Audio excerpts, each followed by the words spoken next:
इनमें से ही एक क्वेश्चन आपको पक्का देखने को मिलेगा। जो भी क्वेश्चन आएगा वो इन वीडियो में से आएगा। यहाँ मैं एक लाइन दूंगा, वो लाइन आपको लिखनी है और उस लाइन को आपको सभी क्वेश्चनों में इस्तेमाल करना है। यही मेन क्वेश्चन है। √5, √2, √3 आरबीएससी बोर्ड के लिए 10th के बच्चों के लिए जो हमने क्रैश कोर्स चलाया, आज का उसका दिन है अपना दूसरे दिन में हम आपको बताएंगे कि यूनिट फर्स्ट से जो आपका बड़ा क्वेश्चन है वो किस तरीके का आता है। पिछली वीडियो में हमने इसमें से आने वाले छोटे सभी क्वेश्चनों को कवर करवाया था और मैंने बोला भी था कि जो भी क्वेश्चन आएगा वो इन वीडियो में से आएगा। तो बड़े वाले क्वेश्चन की तरफ अपन बढ़ते हैं। इसमें जो क्वेश्चन है ये फिक्स है कि ये सवाल आना ही है आपका। अगर आपने ये 5, 10 मिनट, 15 मिनट की जो वीडियो अपनी बनने वाली है ये देख ली तो इसमें से आपके बिल्कुल पक्के सवाल आपको वहाँ एग्जाम में देखने को मिलेंगे। तो अपना जो सवाल है वो ये है, prove that √5 is irrational number. आपको √5 को एक अपरिमेय संख्या सिद्ध करना है। अब इरेशनल नंबर क्या होते हैं वो मैंने आपको पिछली वीडियो में बता दिए थे, दोबारा आपको बता देता हूं। इरेशनल नंबर वो होते हैं जिनको हम P/Q की फॉर्म में नहीं लिख सकते। जो आपके P/Q की फॉर्म में नहीं आएंगे वो सभी आपके इरेशनल नंबर होते हैं। अब इस क्वेश्चन को अपन शुरू करते हैं कि आपको वहां किस तरीके से इसे सॉल्व करना है। सबसे पहले आप इस √5 को परिमेय संख्या मान लो, रेशनल नंबर मान लो। तो सबसे पहला काम आपको यह करना है कि हमने माना कि let √5 is a rational number.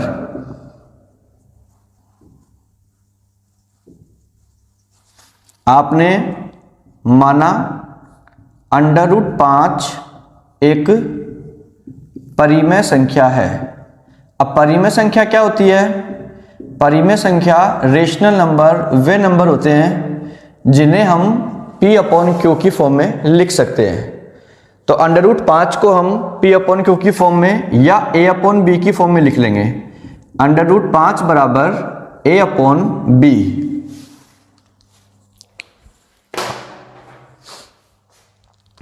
यहां आपके A और B जो नंबर हैं वो होंगे कोप्राइम। आपको लिखना है कि A and B are coprime numbers. अब कोप्राइम नंबर्स कौन से होते हैं? इनको हिंदी में बोला जाता है सह अभाज्य संख्या। इसका मतलब है वे दोनों संख्याएं जो खुद के अलावा किसी भी दूसरी टेबल में ना आए। जैसे अगर हम बात करें 2/3, 5/7,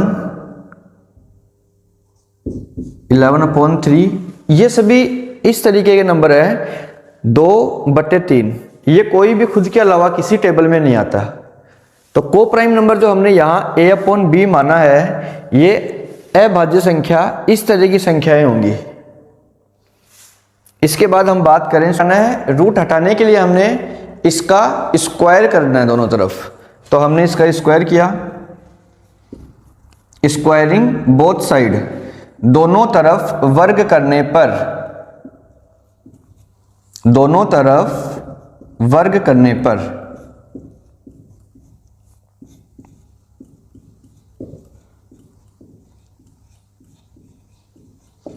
अब दोनों तरफ आप स्क्वायर करोगे तो आपका यहां क्या हो जाएगा A², यहां आपकी वैल्यू आ जाएगी √5B का स्क्वायर। A का स्क्वायर A², √5 से स्क्वायर हट गया तो 5B² हो चुका है। ये यहां से ही सही समझने वाली बात शुरू होती है कि ये जो 5 है B² के साथ मल्टीप्लाई में है, A² के साथ अगर इसको अपन भेजेंगे तो ये आपका जाएगा डिवाइड में।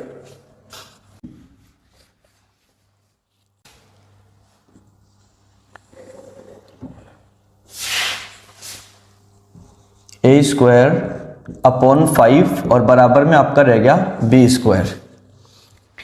A² के अपन में 5 है, इसका मतलब A² में 5 का पूरा भाग जाएगा। तो हमें यही लाइन लिखनी है कि A² इज डिविजिबल बाई 5।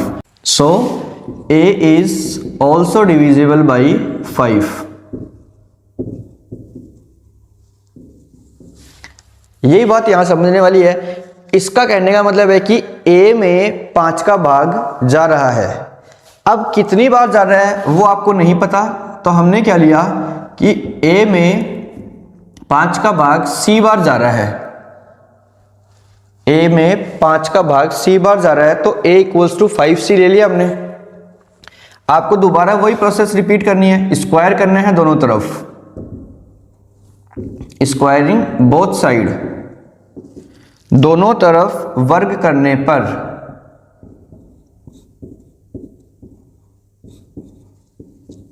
दोनों तरफ वर्ग करने पर आप यहां दोनों तरफ स्क्वायर करोगे तो ये हो गया आपका a स्क्वायर बराबर में आपका हो गया 5c का स्क्वायर। a का स्क्वायर क्या होगा a स्क्वायर, 5c का स्क्वायर क्या हो जाएगा 25c स्क्वायर। इसको आप दे दो इक्वेशन सेकंड, और जो पहले हमने सॉल्व किया था उसको दे दो आप इक्वेशन फर्स्ट। अब आप अगर देखोगे तो इक्वेशन फर्स्ट और सेकंड में लेफ्ट हैंड साइड जो है आपकी वो दोनों तरफ इक्वल है, तो हम इन दोनों की राइट हैंड साइड को इक्वल रख देंगे। आपको यहां लिखना है from equation first and second. पहली और दूसरी इक्वेशन से हमने यहां निकाला 5b square equals to 25c square. ये 5 यहां मल्टीप्लाई में, वहां डिवाइड में चला जाएगा, तो b square equals to 25c square upon 5। इसको आप सॉल्व करोगे, 5 से 5 टाइम कट गया, b स्क्वायर बराबर 5c स्क्वायर। अब देखो जो आपने a के लिए किया था वही यहां है कि जो 5 मल्टीप्लाई में है इधर b स्क्वायर के साथ आके आपका डिवाइड में आ जाएगा।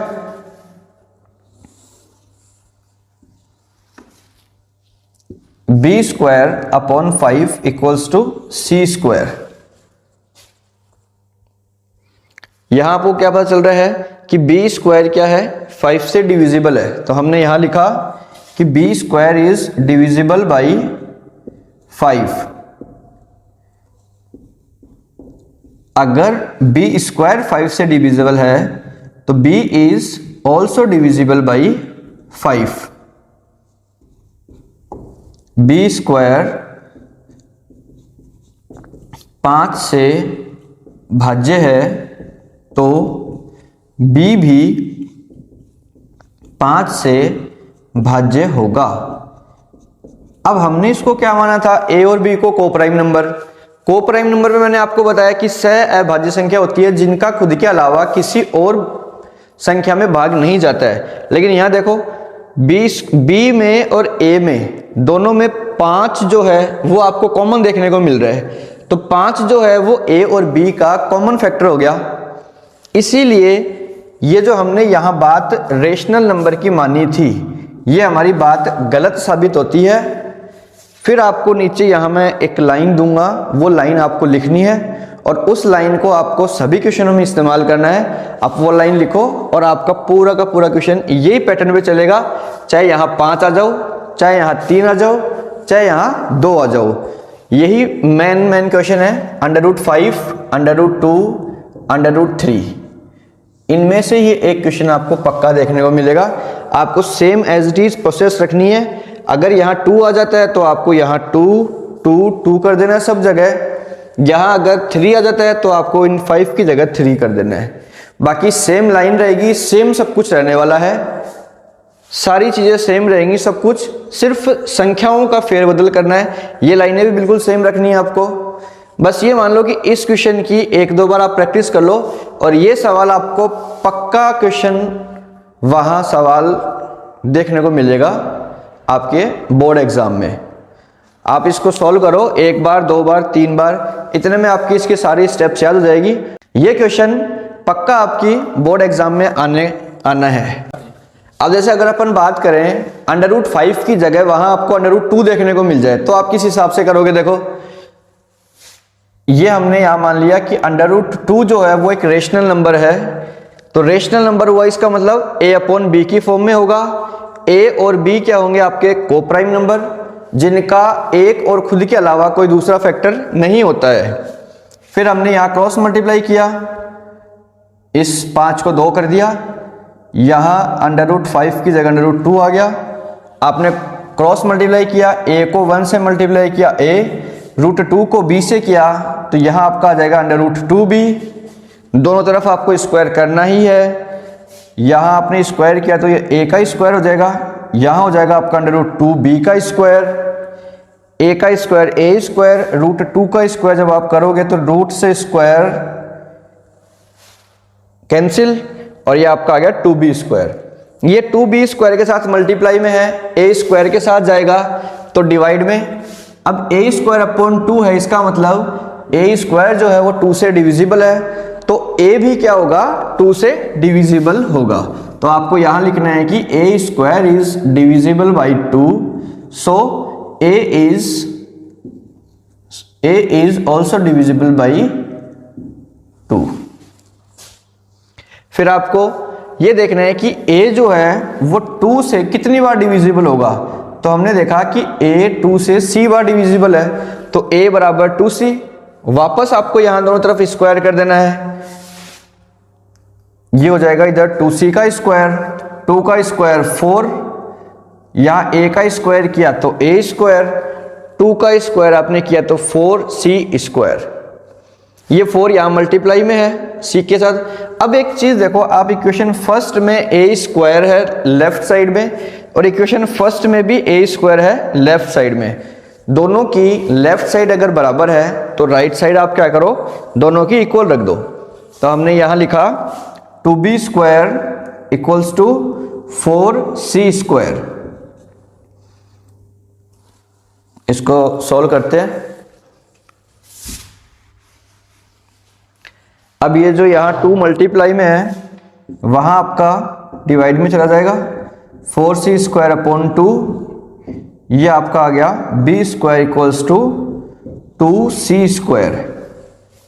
b square equals to 2c square, ये 2 इधर c स्क्वायर के साथ मल्टीप्लाई में है, b के साथ जब आएगा तो ये डिवाइड में आ जाएगा। अब यहां देखो कि जो b स्क्वायर है ये 2 से डिविजिबल है, तो b भी आपका क्या होगा 2 से डिविजिबल होगा। तो आपको सिर्फ यहाँ ये लाइन लिख देनी है कि b square is divisible by 2, so b is also divisible by 2। एक ही स्टेप है, एक ही प्रोसेस है, एक ही लाइन है, सभी आपको सेम करना है, सिर्फ संख्याओं का फेरबदल होगा। और ये आपका एक क्वेश्चन बोर्ड में आने वाला एकदम कंफर्म आपका पक्का हो चुका है। यहाँ b स्क्वायर 2 से भाज्य है तो b भी 2 से भाज्य होगा। अब यहाँ देखो कि a भी 2 से भाज्य हो रहा है, b भी 2 से भाज्य हो रहा है, तो खुद के अलावा एक 2 ऐसी संख्या है जिसका भाग a और b दोनों में जा रहा है। और हमने क्या माना, यहाँ कोप्राइम नंबर, जबकि हमारी मानी हुई बात गलत साबित हो गई, इसलिए ये कोप्राइम ना होकर के ये जो हमने रेशनल माना था ये हमारी मानी हुई बात गलत साबित हुई, अतः यह रेशनल नंबर नहीं होगा, यह इरेशनल नंबर होगा। तो लास्ट की जो आपको लाइन लिखनी है वो मैं लिख देता हूं। कौन सी लाइन आपको लिखनी है,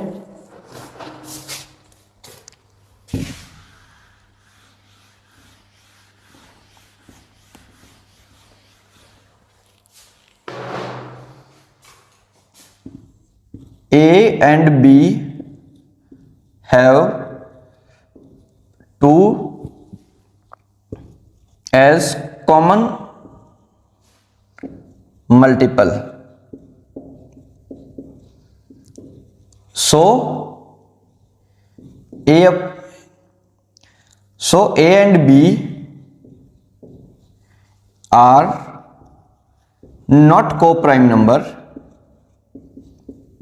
यानी कि हमारी मानी हुई बात गलत साबित हो गई कि ये को प्राइम नंबर है, जबकि ये को प्राइम नंबर नहीं है।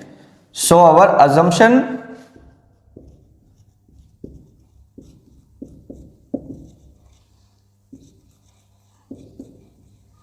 कॉन्ट्राडिक्ट द फैक्ट,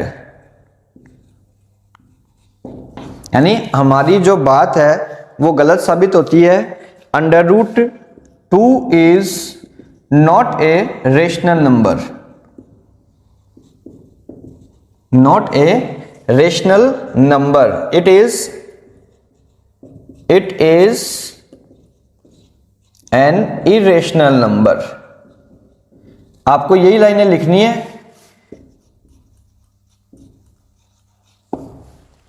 कि ए और बी के जो ए और बी है उनमें दो एक कॉमन मल्टीपल है उनका, जिसका भाग ए में भी जा रहा है और बी में भी जा रहा है। इसलिए हमने जो बात मानी थी को प्राइम नंबर, वो बात हमारी गलत साबित हुई।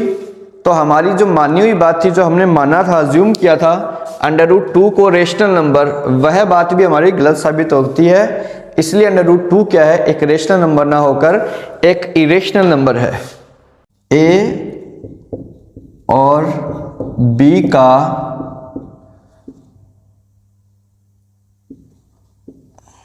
स्वयं व एक के अलावा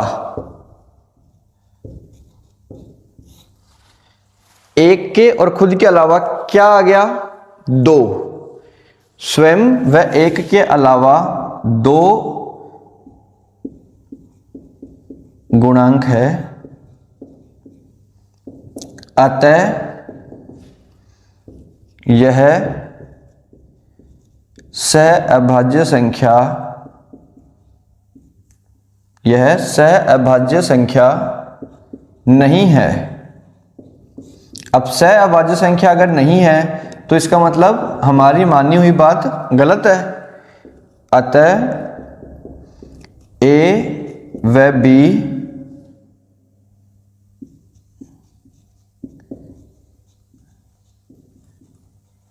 सहअभाज्य संख्या नहीं होने के कारण